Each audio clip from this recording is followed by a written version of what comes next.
Ya Ustadz, alhamdulillah kami mendapatkan hidayah sunnah. Mohon kiat-kiatnya agar kami istiqomah menjalankan sunnah Nabi SAW. Apakah sebaiknya kami bergabung dengan komunitas orang-orang yang hijrah atau baru hijrah, dan bolehkah kami menceritakan masa lalu kami yang dulu pernah berbuat dosa dengan salah satu profesi dan kita sudah bertobat darinya ke khalayak umum agar bisa diambil hikmahnya untuk orang lain. Mohon penjelasan dan nasihatnya. Alhamdulillah wassalatu wassalamu Rasulullah. Ya, antum bersyukur antum bisa antum bertobat kepada Allah atas semua dosa dan maksiat, dan semua kita seperti itu. Setiap kita wajib bertobat. Jangankan yang tadi yang bertanya, saya dan antum sama, kita ini banyak dosa, kita wajib bertobat kepada Allah. Karena Rasulullah SAW sendiri setiap hari bertobat berapa kali? 70 sampai 100 kali taubat dan istighfar kepada Allah.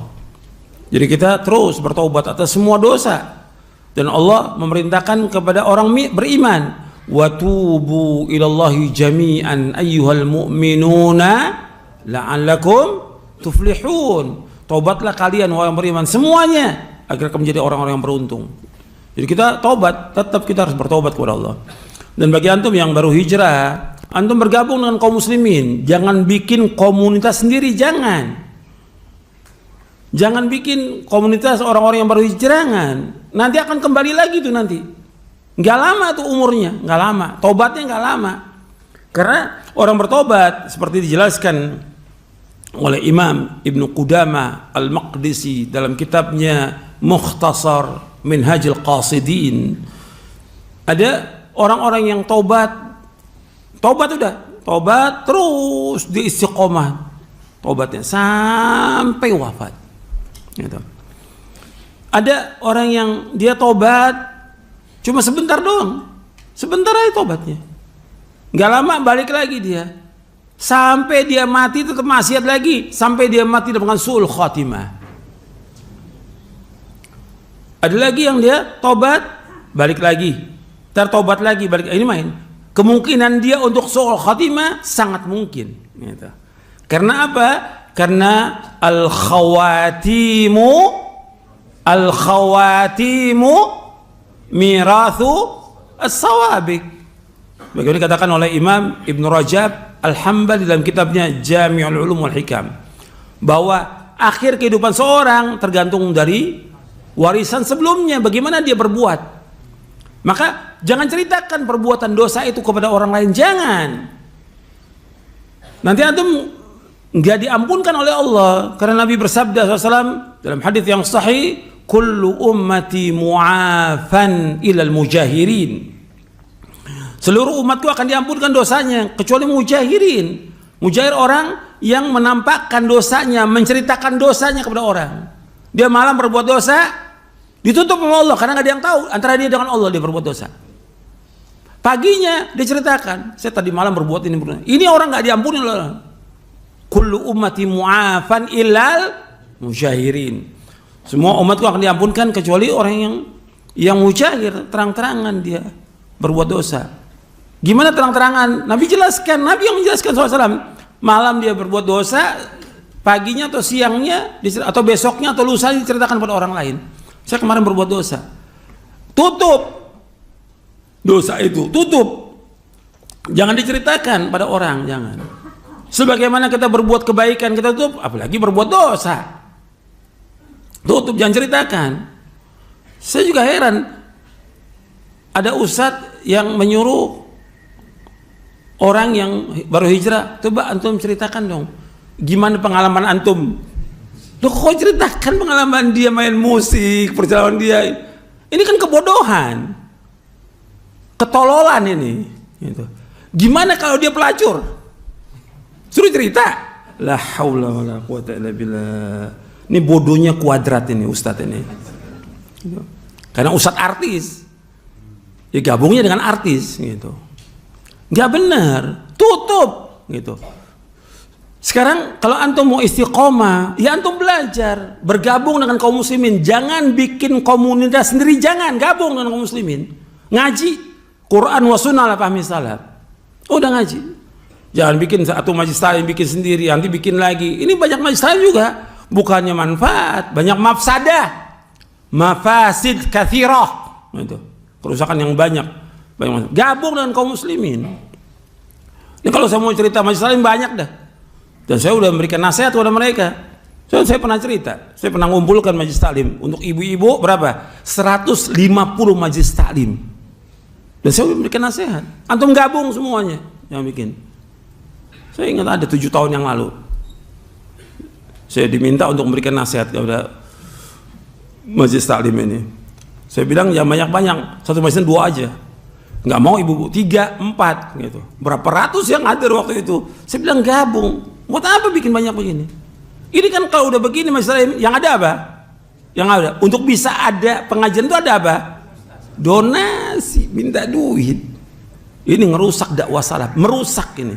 Dakwah salaf nggak ada seperti itu.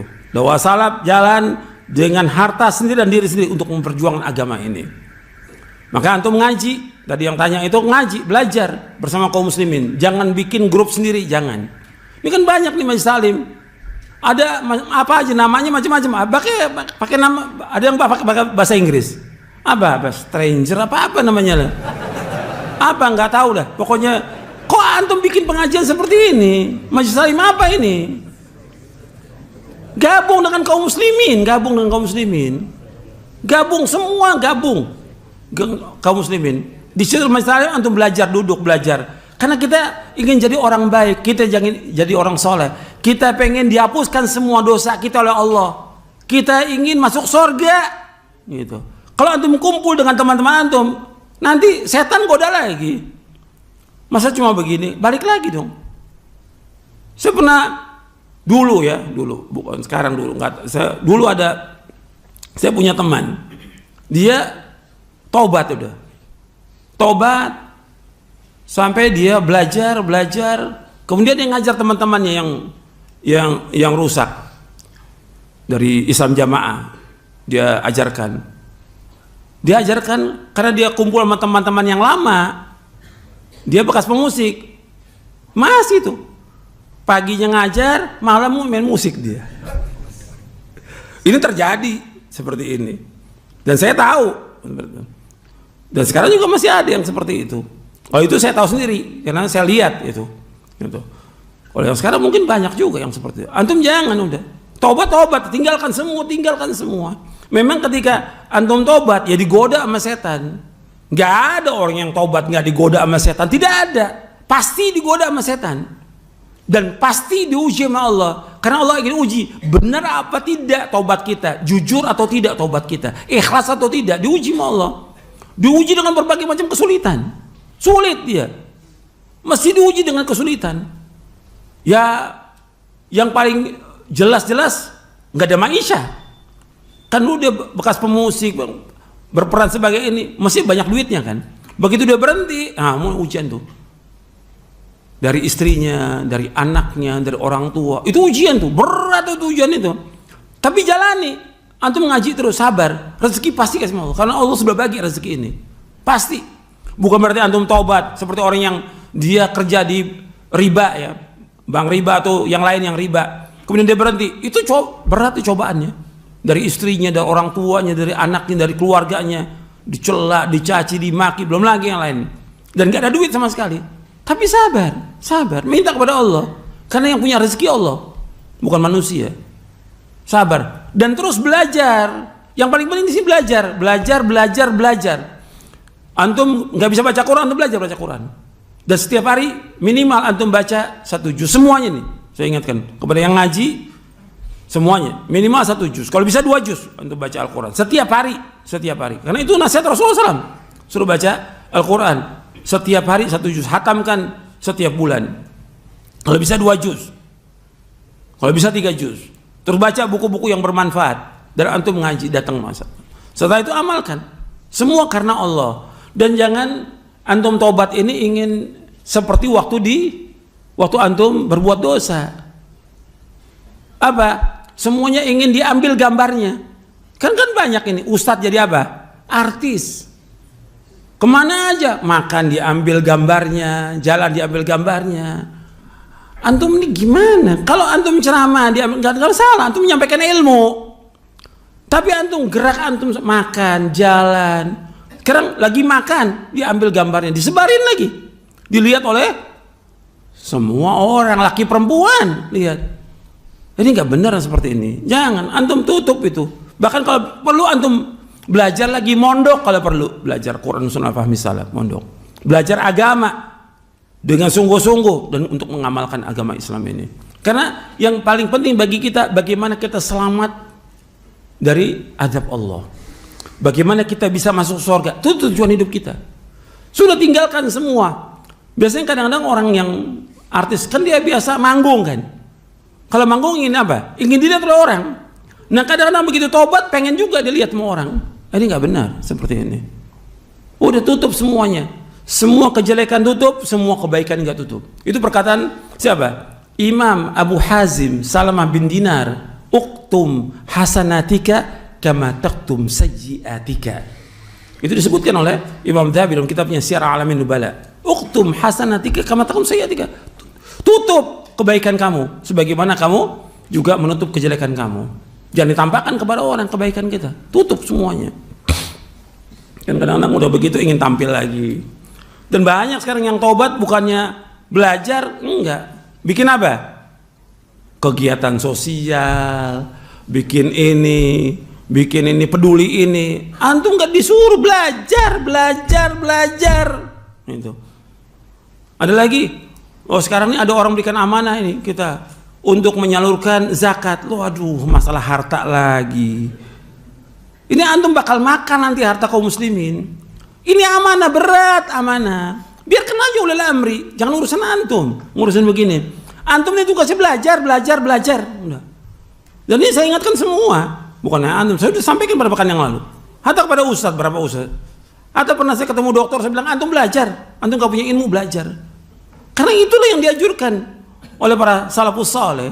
Apa kata Abdullah bin Mas'ud radhiyallahu, ta'allamu fa idza 'alimtum fa'malu. Belajar kalian. Kalau sudah kamu belajar, amalkan. Itu nasihat semua para ulama.